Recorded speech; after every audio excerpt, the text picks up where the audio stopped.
If you're in a relationship where there's violence, try to find a safe place and time to call our 24-hour hotline. An advocate will be there to talk to you about whether you need to leave the relationship that you're in and how to do so safely.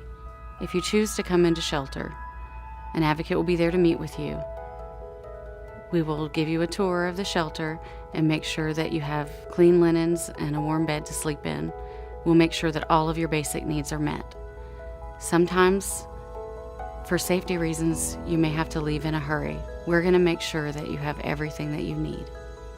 We have trained advocates to work with the children. We have a daycare on site.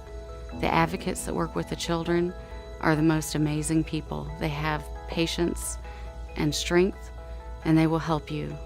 You are a survivor. If you're living with violence and you're managing to make it through, you can make it on your own.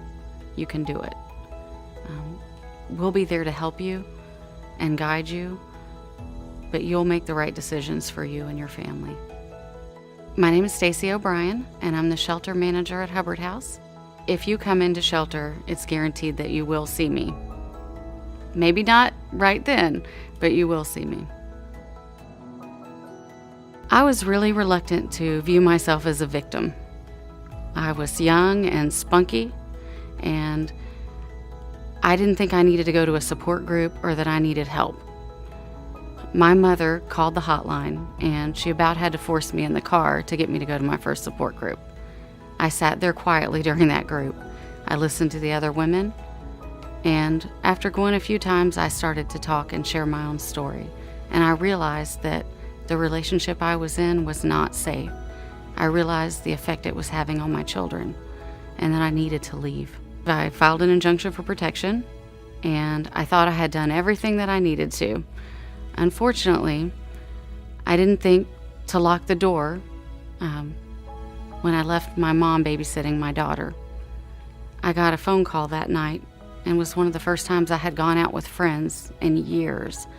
My mother was screaming hysterically that she was gone. I couldn't understand what she was saying at first, and then I realized he had run up in her home and taken off with my daughter. Police chased him, but he made it out of town, and it took some time to get her back. It was really hard.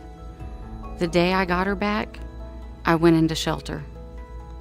I knew it was the only place I was going to be safe with her. There were advocates available. They met with her, talked to her, and all of my needs were met. When I found my own place, they also helped me with a furniture voucher from our thrift store.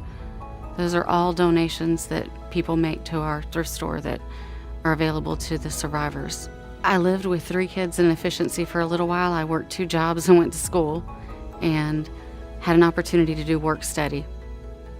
It was really boring what they gave me to do. I was in an office, and I went to the person in charge and I said, I just can't do this. It's really boring. Is there anything else? And she said, you can pick a nonprofit. I mentioned Hubbard House. She actually told me that one was really hard to get into, but I was persistent, and I got in. And within just a few months, I was working there, and I've never left. I've always been doing this work. I can really not imagine doing anything else. If you're in a relationship where there's domestic violence or your partner is controlling you, please call our 24-hour hotline. Services are available, and you're not alone.